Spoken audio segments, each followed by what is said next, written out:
নওগাঁর নিয়ামতপুরে গলা কেটে হত্যাকাণ্ডের শিকার একই পরিবারের 4 সদস্যের দাফন সম্পন্ন হয়েছে।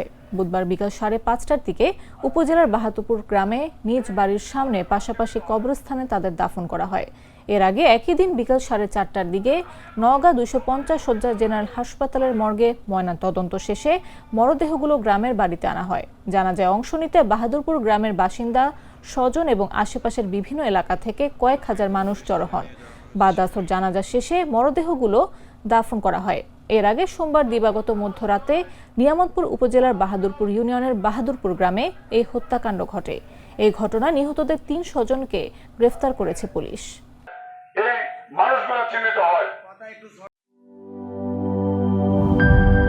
ইউরোপ, এশিয়া, আমেরিকা যেখানে যাই, বিশ্বের 145টি দেশে আজ ফ্রুটো পাই।